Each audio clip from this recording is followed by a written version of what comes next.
Well, today, unfortunately, is the day I'm going to pull my motor out. But hey, I can look at it this way. At least now that I have the Hemi hood, it's easy to pull out.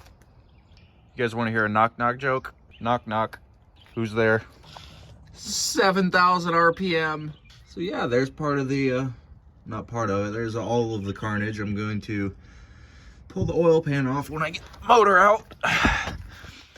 And make sure that I zoom in on the giant 318 casting on the side of the block for all of you that say that this is not a 318, and this is my time to shine and prove all of you wrong. The ones that doubted it anyways.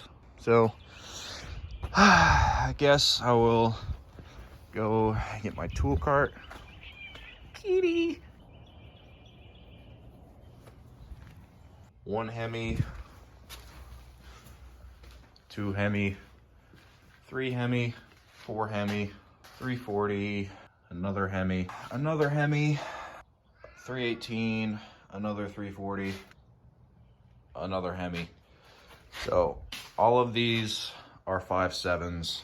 This one right here is a 392 that came out of a 2015 Challenger, and that one in that crate over there came out of a 2016 5500 Ram flatbed. So that's a BGE truck block. So that's a great foundation to make some serious horsepower, because those truck blocks for the 6.4 specifically can handle, I think, about like 15 to 1800 horsepower with that, doing absolutely nothing in terms of the block and the stock crankshaft, which is absolutely insane. I don't think I'm going to be making that kind of horsepower ever, but for durability's sake and what just, happened to my motor and blowing the crankshaft into 4 pieces and ripping my block apart, I might feel a little bit safer about using that BGE block. Whee! All right, let the heartbreak begin. My main goal with this, when I take it apart, is to get a kind of a parts assessment to see, well, really not if anything else is good, just honestly to see if my heads are any good, because I don't know if a rod broke somewhere with the crankshaft breaking into so many pieces, or with the timing chain breaking, if any valves. Oh, I know there's probably going to be valves bent. I don't know how many are going to be bent, or if any are broken. So that's my biggest concern. Honestly, I know everything underneath the heads is a total wash.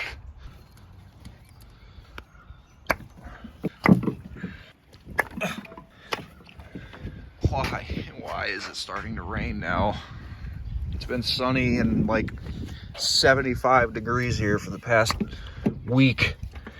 The one day I have off of work to do this without having a garage, it's 40 degrees and it's raining.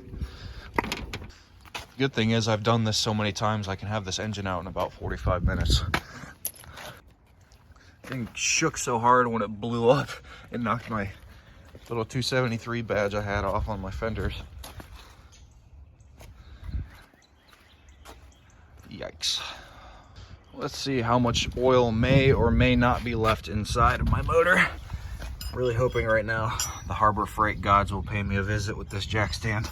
My spirit animal. Golly, this is gonna be painful. Sad part is I just changed my oil too. I don't know what I'm so anxious about. It can't get any worse. Oh no! Well, I'll just let all the water drain on the driveway, since obviously that's not oil. Oh.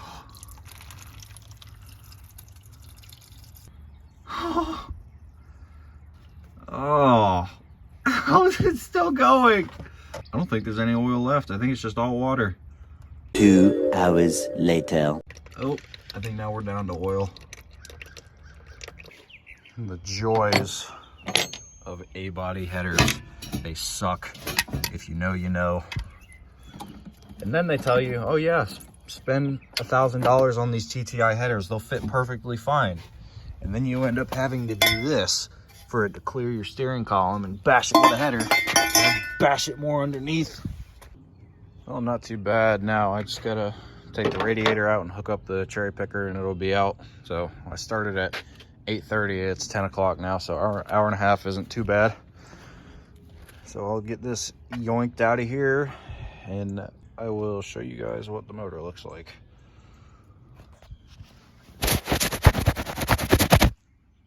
Too much to film while I was doing everything, but I can at least get this last part, show you guys the very last bit of it when the engine's coming out. So, stuck on the motor mount.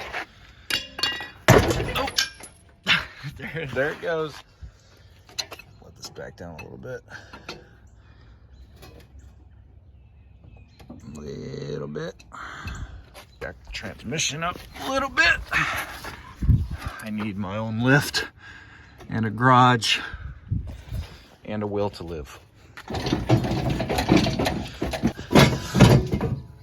Oh God, this is painful.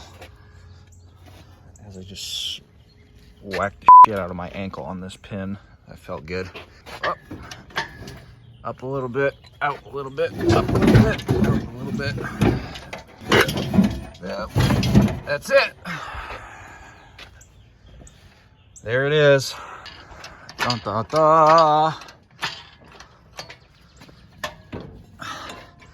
You guys ready? You ready? You ready? You ready? Oh, there it is. 318. Oh, that is horrible.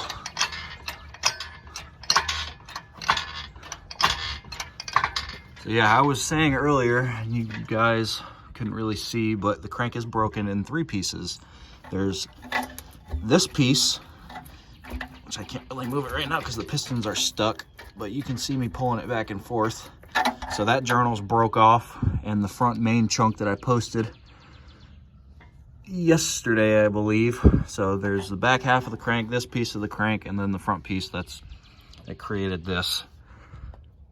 Oh, that is painful. It'll make a nice table though. Oh. I was hoping to be able to reuse the clutch, but I do not foresee that happening at all.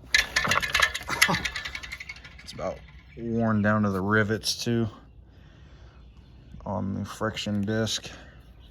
So that's wasted. Of course, there's another offer on the table. That piston is sideways. Huh? Hit. Yeah, that piston. Oh, look, it broke the cylinder. Oh. That's bad. It's because that one twisted. Oh, it broke up here too. It almost punched a hole in the side of it. Yeah, you see how it's twisted, that's why. Because the crank pushed it like that. See how the big gap on that side? What'd the head look like? Oh, shit. Yeah. We got 2 valves, like I said. 3. 3. 1, 2. Yeah, 3. You can see the mark on the valve. Oh, God. We got 2 vent valves. Yeah, that one's sideways.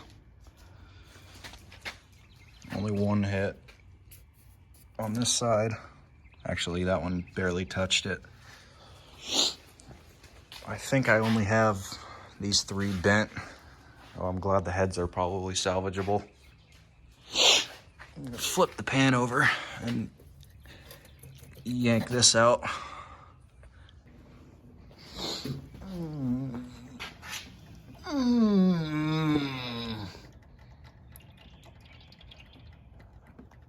That's not good. I just pulled the number 2 main cap off, and that's broken in half. That bearing is gone.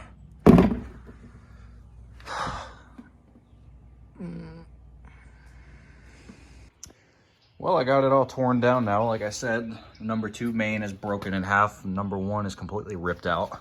The block is not happy at all. It broke the cylinder there, cracked there. Where was the other one? There's another crack And this cylinder, oh, my camera's freaking out.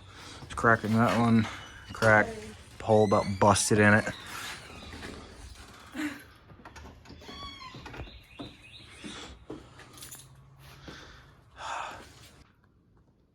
Well, it's a few days later now. I don't really have anything else to show you guys. I ordered the 3 valves for the cylinder heads because luckily it only needed 3. They were just barely bent enough to see daylight out through the ports and the valves and stuff. So those are saved.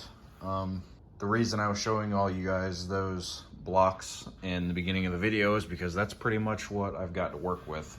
So drop a comment because I have no idea what to do. I can't make up my mind whether I want to go build another small block or if I want to do a Hemi swap or what the deal is going to be. So like I said, I like interacting with you guys, so drop any and all ideas and suggestions you guys got. So thanks for watching.